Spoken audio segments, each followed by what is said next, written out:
subscriber kung ayaw surround the duration of this video. Yan guys, gawa na ang kanyang mga pundasyon.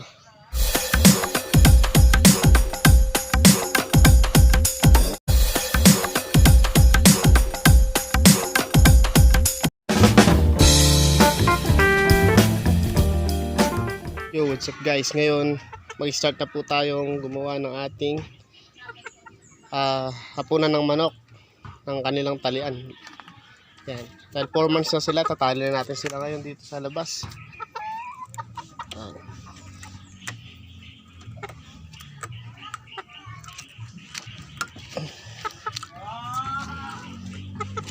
Ito nga pala ating mga gagamitin na kahoy para sa ating gagawin, sa ating project. Yan.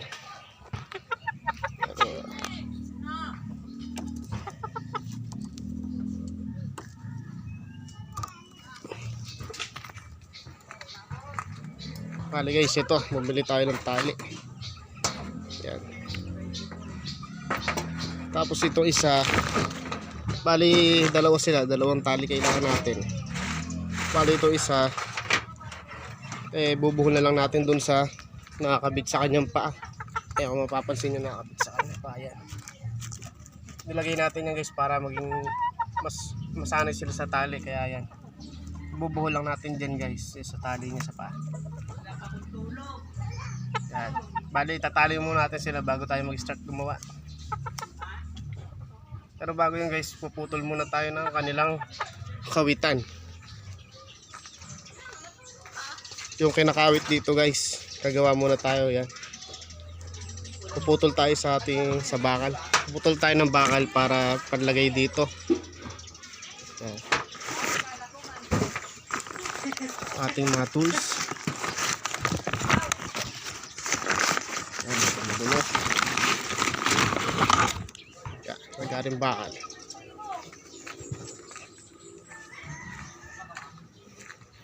Bali guys, dito pala natin lalagay sa area na to ang ating mga tataling manok. Lilinisin lang natin. Kasi ito guys, puputol muna tayo ng bakal.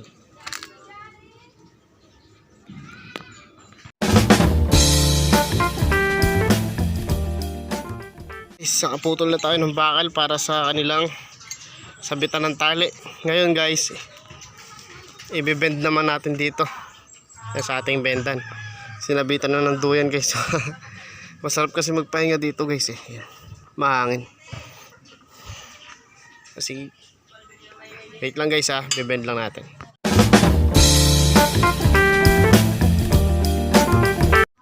Yan guys, nakatali na silang dalawa. Ito pala ginawa natin sabitan guys. Dito na ipakita sa inyo yung bali niya yan. O, diba? Ayan o. Siya guys o. Ating 4 months na sweater. Lemon sweater. Hindi ko alam tatawag sa kanila guys kasi crossbreed sila ng mayahin saka lemon sweater.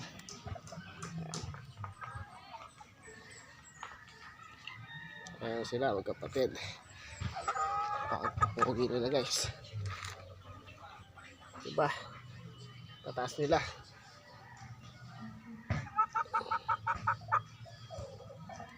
Naka-4 months lang nila.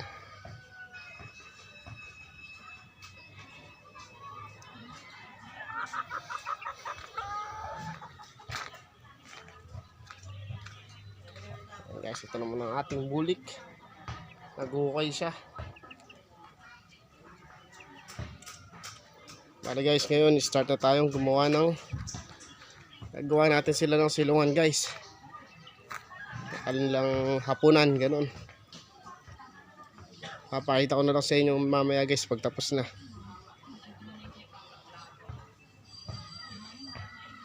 Okay guys, see you later.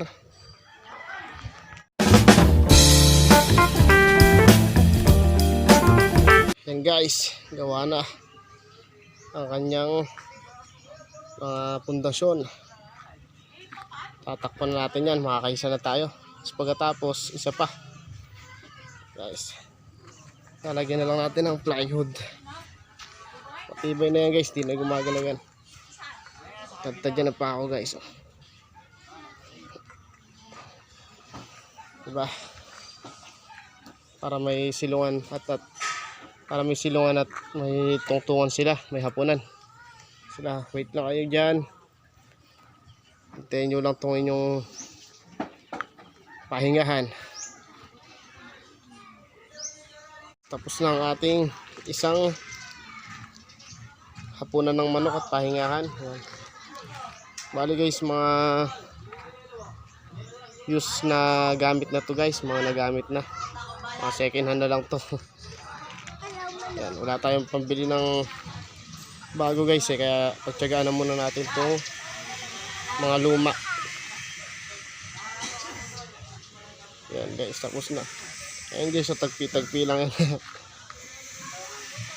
Pero mamaya guys, siguro lalagyan natin siya ng kulay itim dito nung ano, abalortan natin siya ng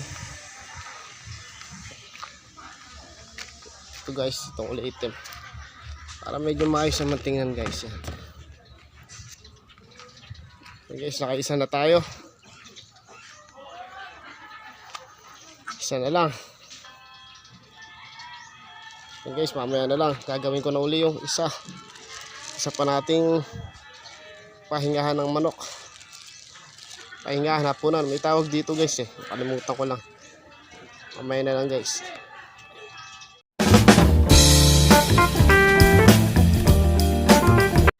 Yan guys, ito na yung pangalawa natin. Buo na ang kanyang mga patibay, mga pundasyon. Mabalutan na lang natin guys ng dingding. Bale guys, ito napansin nyo ang daming niyang brace guys, kasi para di siya gumalaw. Kasi guys, hindi katulad nitong isa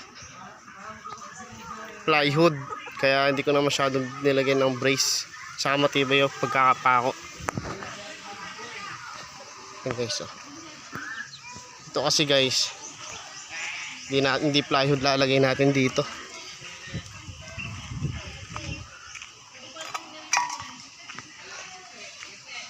Ito guys, ilalagay natin. Puputol tayo rito. Bali guys, see you later guys.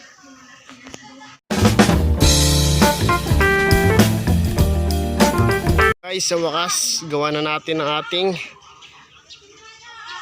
kulungan ng manok, ang ating hapunan ng manok, kanilang pahingahan guys. Matapos na natin ang ating project ngayong Sunday. And guys, yung bali tagpi-tagpi. Pero pwede na guys, medyo mababa lang siya guys. Wala kasi tayo kahoy na mataas siguro mga 90 lang to guys. Hindi pa kahit na 1 meter sana ng taas, para medyo mataas. Pero guys, ayos na yan, para may kung silang pansamantalang titirahan guys paglalagyan. Guys, yan, tapos na guys. Ito naman ang una guys, di ko na nabalutan ng black kasi kinapos tayo guys Bali yan, ayos na. Meron na silang hapunan at silungan.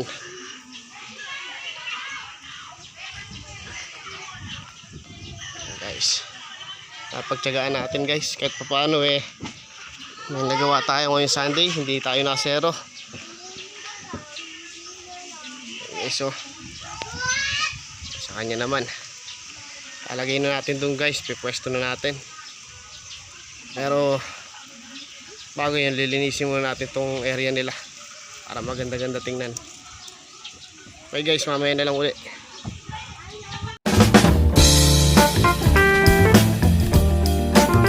So guys, ayan, malinis na ang kanilang area.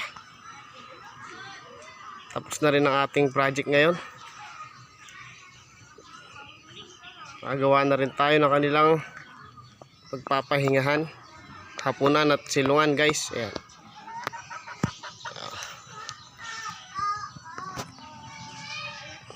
Safe na sila dyan guys. Siguro kampante na yan. Guys, bali problema ko ngayon guys, wala akong pagkainan sa kanila. Pero may naisip ako paraan guys para magkaroon sila ng kainan. Guys, itong naisip ko guys, magre-recycle tayo nito guys. Ito ang gagawin natin, patukaan sa kanila. Ang pinagbasyuhan ng mga soft drinks guys, bottled water guys. Hatiin lang natin guys, saka natin ipapako dito sa side, sa gilid ng kanilang entrance. Guys, abangan nyo na lang guys.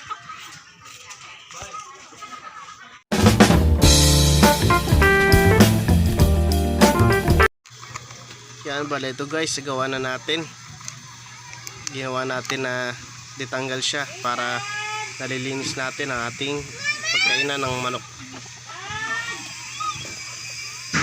Yan, pangsamantala lang para habang wala pa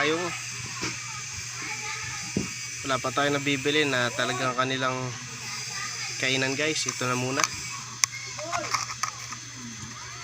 diskarte lang habang wala pa. Yan, bali guys, ito lalagyan naman natin ng isa pa sa kabila. Okay guys, papako lang natin, isasabit lang natin sa ating pako na pinako sa kanilang hapunan. And guys, diba, kahit pa paano meron na silang kainan. Ayos. And guys, makapagpahinga sila ng maayos dyan. Bali guys, hanggang dito na lamang. Maraming salamat sa sumuporta at sumubaybay ng ating video muli. Kung di ka pa naka-subscribe sa akin channel, please subscribe na guys and like my video. Maraming salamat sa inyo guys sa sumusuporta sa akin. Hanggang doon na lamang guys. Salamat.